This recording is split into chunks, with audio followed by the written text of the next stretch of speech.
Here's a really great one. You have to understand what your identity is currently.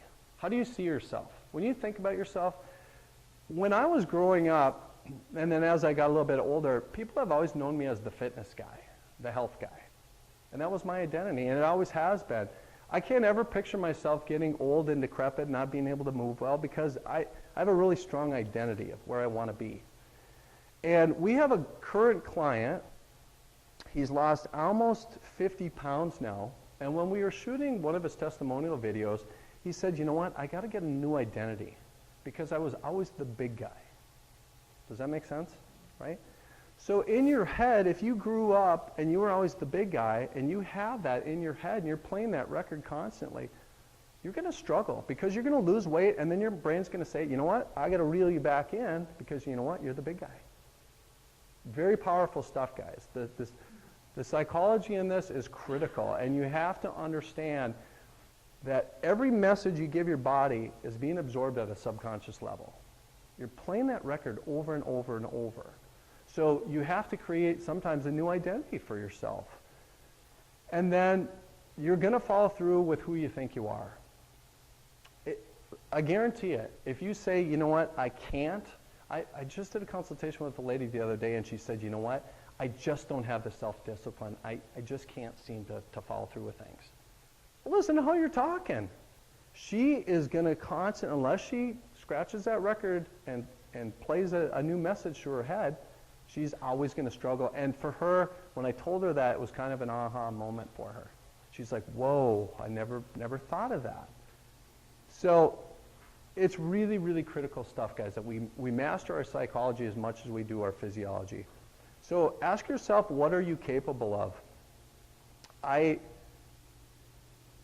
have always set some higher goals for myself, and one of the things I want you guys to do is think outside the box of something you've always wanted to do physically, but you never thought you could, and start stretching for it. Because that's where the focus should be. Because when the focus is there, guess what takes care of itself? Now you're at an optimal weight, especially if you're living the lifestyle that you should be living, right? The last thing I want to hear out of anyone's mouth is I'm on a diet. This is not about being on a diet. This is a detoxification program. It's a lifestyle journey. And if someone says, well, how long are you going to be on that diet? And this is a lifestyle program, and this is my identity. This is who I am. And then it becomes very different. So the decisions you make, every decision we make is ultimately going to affect our destiny.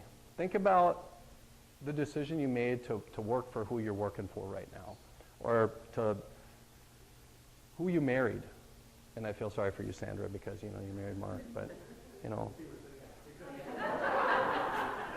Exactly. This is why they're sitting so far apart. But the decisions we make ultimately affect our destiny. And Jennifer Miller made this decision to come in here and use us as a vehicle to help her reach her goals. And she's lost over 20 pounds. She's gained about 10 pounds of muscle. She's incredibly fit.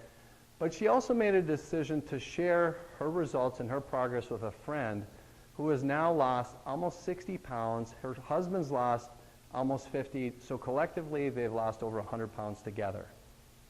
And it was because she made one decision to come in here. See, we get this chain reaction in life a lot of times, and that's what's really neat.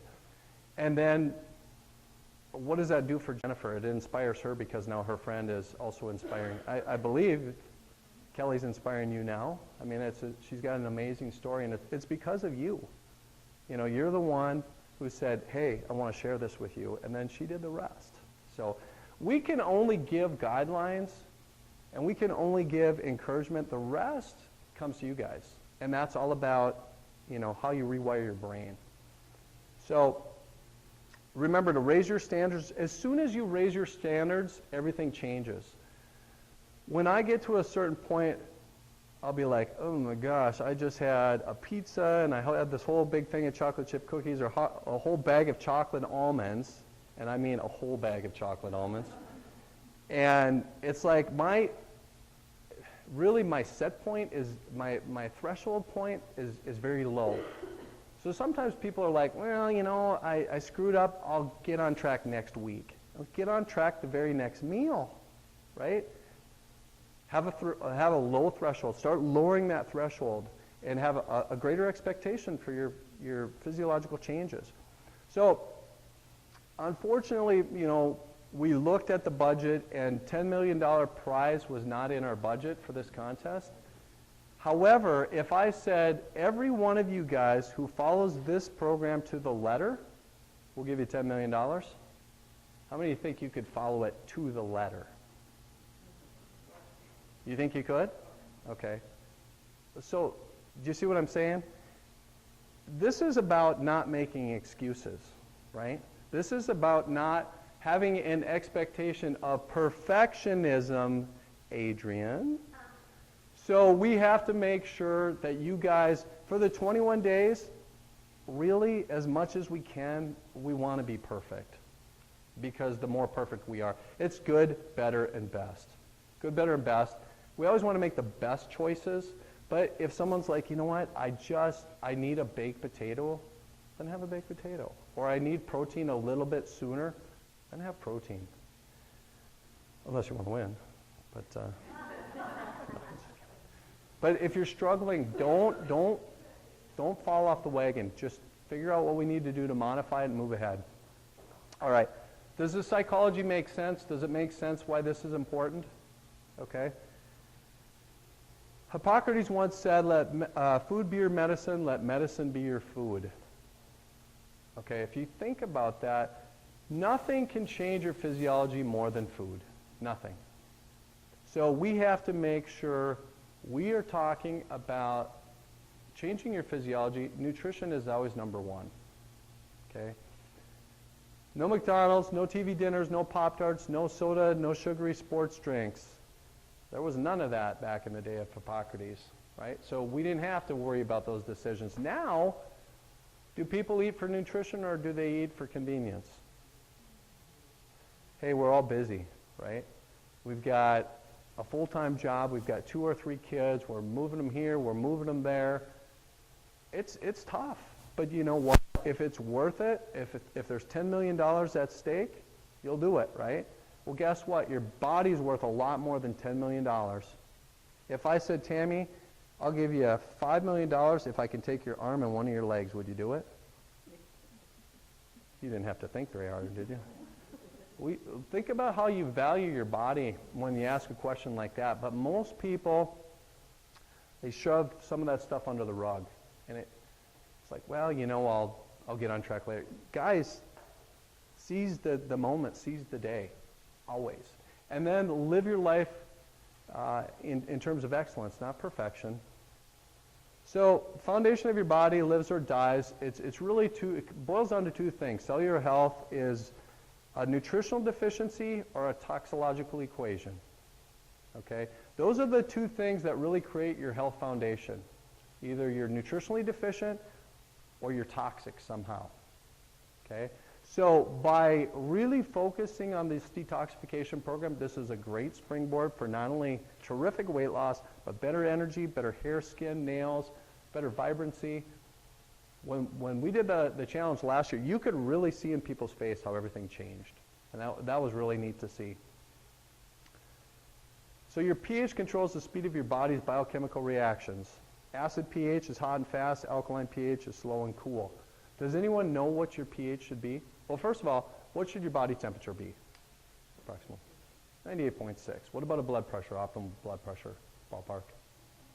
120/80, okay? But very few people know what an optimal pH should be. Anybody in here know that? Okay, if 0 is pure acid and 14 is pure base, where do we want to be? We want to be slightly alkaline, 7.365, okay? What happens when we get too acid? If you take, here's a red blood cell, here's a red blood cell, here's a red blood cell, they're negatively charged, that's a healthy red blood cell.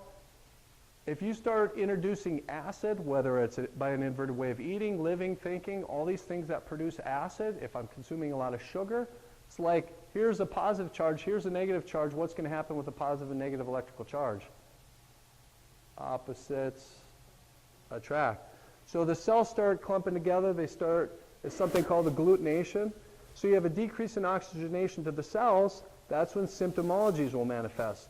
High blood pressure, high cholesterol, sugar cravings, type 2 diabetes, muddled thinking, PMS, you name it. So what do people do when they get a symptom? They take a pill, right?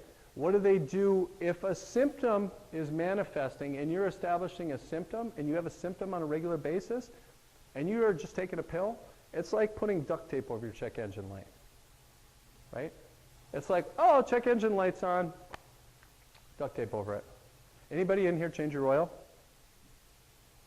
Change your oil in your car? Do you ever do that? Okay. Why do you do it? Because if you don't do it, bad things are going to happen, right? So it's the same thing with our bodies.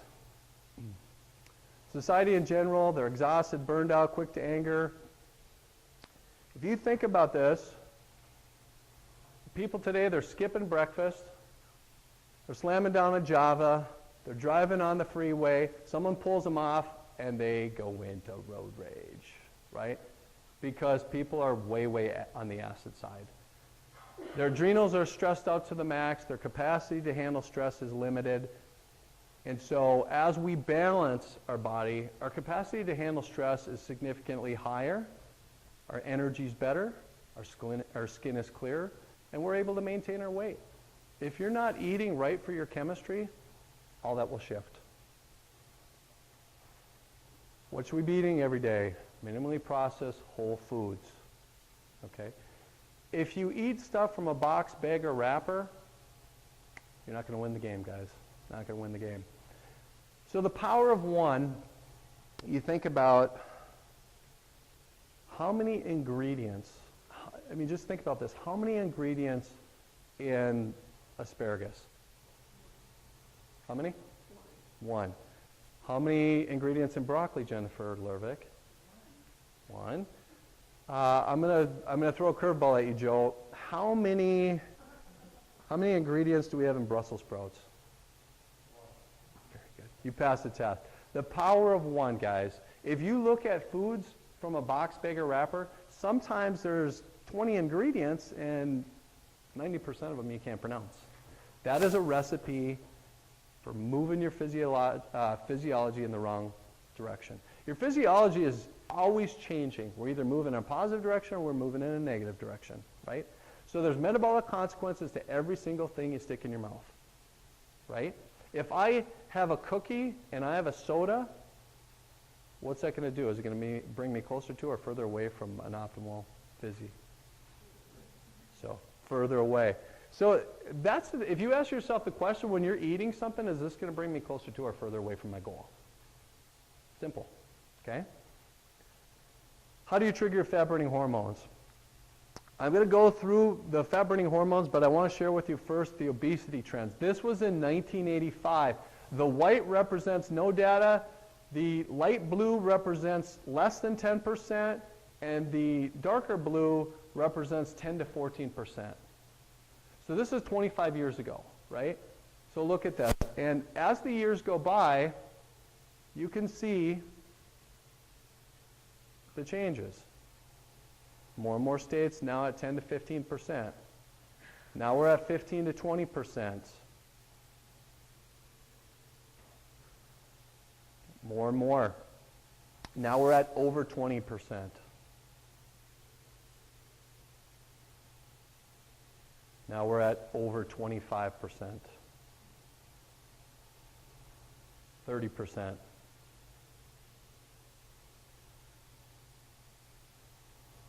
Look at the difference. And that's just what's going to happen in the next 5, 10 years. So you guys are either going to be, think about this, you guys can either be part of the 30% or more into this area.